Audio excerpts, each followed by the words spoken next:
Hey everyone, welcome back to the channel. If you're tired of hearing the same old advice, go to school, get a job, work hard, save money, and invest in the stock market, then you're in the right place. In today's video, we're going to dig deep into why that conventional path might actually be one of the worst strategies for your financial future.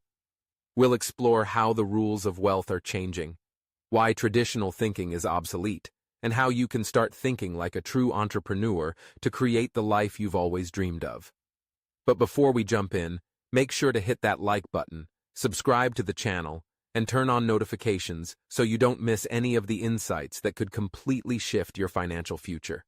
The outdated success formula. First off, let's talk about that age-old formula. Go to school, get a job, work hard, save money, get out of debt, and then invest in the stock market for the long term. It sounds safe, right? It sounds like a responsible way to live and a secure way to build wealth. But here's the reality. It's an outdated and dangerous approach. I want you to consider something. Why on earth would you save money in a bank when the government is literally printing trillions of dollars every year? Inflation is going through the roof, the cost of living is skyrocketing, and savings in a traditional savings account are losing value every single day. This is why the gap between the 1% and the 99% is only growing wider. It's not just about money. It's about understanding the bigger picture of how the economy works and how the wealthy are operating under a completely different set of rules. The entrepreneurial mindset. The truth is, inside each of us, there's a poor person, a middle-class person, and a rich person. What do I mean by this? The poor person in us thinks about survival. They focus on how to get by today, how to pay bills, and how to make sure they're not struggling. The middle-class person wants security. They want that steady paycheck. They think, if I work hard and save money, I'll be okay. And then there's the rich person who thinks differently. The rich person focuses on building assets, creating businesses, and understanding that money works for them, not the other way around. Here's the thing. No one teaches you this mindset. We're conditioned from a young age to go to school, get a job, and live for the paycheck. But we're never taught how to get rich. If you've ever read Rich Dad, Poor Dad, you know that the author's rich dad told him something shocking. He refused to pay him a regular paycheck. You might be thinking, wait, isn't that the opposite of what we're taught? Exactly. And that's where the shift happens. When you take a paycheck, you're essentially locking yourself into a cycle of being an employee, and you adopt an employee mindset. The rich understand that they are not employees. They are business owners, real estate investors, and entrepreneurs. They create assets and let those assets work for them. The danger of the paycheck. Now, I know this sounds crazy, but hear me out. Imagine you're working at a 9-to-5 job. You're getting that paycheck every week, feeling good about the stability. But when you take that paycheck, you also take on the tax burden, the inflation risk, and often the stress of living paycheck to paycheck. You see, the moment you become reliant on a paycheck, you are no longer in control of your financial future. You're at the mercy of your employer, the economy, and taxes. What if you didn't need a paycheck? What if instead you could control your income by creating your own business or by investing in real estate? That's exactly what the rich do. Instead of working for money, they let their money work for them. Let's dive into this deeper with a personal story from Rich Dad, Poor Dad. The author's rich dad didn't pay him a paycheck because he understood that relying on a paycheck is one of the worst things you can do for your financial freedom. And here's the kicker. When the author's poor dad, who was a government employee, heard this, he couldn't understand it. You have to pay people, he said. But the rich dad wasn't saying paychecks are inherently bad. He just didn't want to become a slave to money. So what does that mean for you?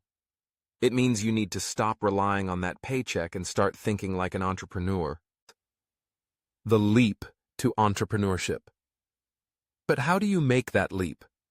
How do you transition from a job to entrepreneurship? Well, let me tell you about my own experience. I still remember my last paycheck like it was yesterday. I was working for Xerox in Puerto Rico, and my boss handed me a bonus check. It was $30,000. Pretty exciting, right? But here's the kicker. It was taxable. The reality hit me right then. Sure, I made a lot of money, but I had to pay a ton in taxes. My buddy John, who had already quit his job at Xerox and started his own business, came up to me and said, "You're going to be back." I asked him why, and he said, "Because you're going to fail." And I thought to myself, you failed, but I won't. If I fail, I'm never coming back. That moment was a turning point. I didn't have money. I didn't have a paycheck coming in anymore. But that was the start of my entrepreneurial journey. The hunger for success. When you don't have a steady paycheck, you get hungry. You get smarter. You learn to make moves and adapt quickly. It tests your character. In entrepreneurship, you'll face challenges. You'll have to ask yourself, will you stay honest? Will you cheat or steal? Or will you learn, grow, and become a better person in the process? That's what makes entrepreneurship so powerful. It shows you who you truly are when you have nothing. And that's why you need to think long-term and always consider the bigger picture. Debt, a tool for the rich. Let's talk about debt. Most people are taught to avoid it at all costs. But here's the thing. Debt isn't necessarily bad. It's how you use it that counts. The wealthy use debt as a tool. They borrow money at low interest rates and use it to buy assets like real estate. And guess what? That debt becomes an asset that generates cash flow for them. For example, after coming back from serving in Vietnam in the 70s, my rich dad told me to go to school and learn how to invest in real estate. But it wasn't just about real estate. It was about understanding how to leverage debt and taxes. Debt and taxes are the secret weapons the rich use to grow their wealth. And while the poor and middle class struggle under the burden of taxes and interest payments, the rich use debt to their advantage. Understanding the tax system. And this is where most people get it wrong. The average person works hard, earns a paycheck, and pays a ton in taxes. But the rich use real estate and businesses to minimize their taxes, keeping more of their hard-earned money. For example, my doctor told me that after making $1 million last year, he ended up paying $750,000 in taxes. So, after taxes, he only got $250,000. Meanwhile, I make $1 million, and I keep all of it. Why? Because I don't make money by working for it. I make money by investing in real estate and creating businesses. That's the key difference. The obsolete idea of saving money. Here's the hard truth. Saving money is outdated. The traditional advice we've been hearing all our lives, save money, get out of debt, buy a home, is a losing strategy in today's economy. The world has changed, especially since 1971 when President Nixon took us off the gold standard. Money is no longer backed by anything tangible. It's just paper, printed at will. This shift has made the old rules obsolete. The concept of saving money in a bank is now a losing strategy. Inflation is eating away at your savings. The value of the dollar is declining, and the rich are finding ways to use that to their advantage. Meanwhile, the rest of us are stuck in a cycle of working hard for money, only to lose it to taxes and inflation. Reframing your internal economy. But here's the good news. There's no such thing as a bad economy. What most people fail to realize is that you have two economies at play: the external economy and your internal economy. The external economy is out of your control. You can't control the stock market, inflation, or the government. But your internal economy? That's where the real power lies. As an entrepreneur, you control your internal economy. You decide how much you earn, how much you save, and how much you invest. And when you have that mindset, it doesn't matter what's happening in the external economy. If you fail, you get back up and keep going. Because the true entrepreneur sees every failure as an opportunity to learn and grow. Conclusion: the entrepreneur's edge.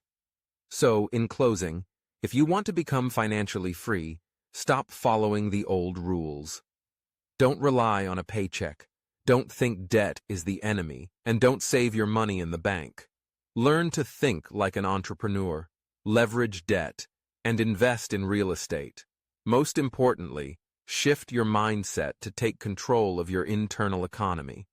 When you do that, nothing, no matter how bad things get in the world, will stop you from rising higher and achieving financial freedom. Thanks for watching, and if you found this video helpful, hit that like button, subscribe, and share it with someone who needs to hear this message. Until next time, stay hungry, stay smart, and keep building your empire.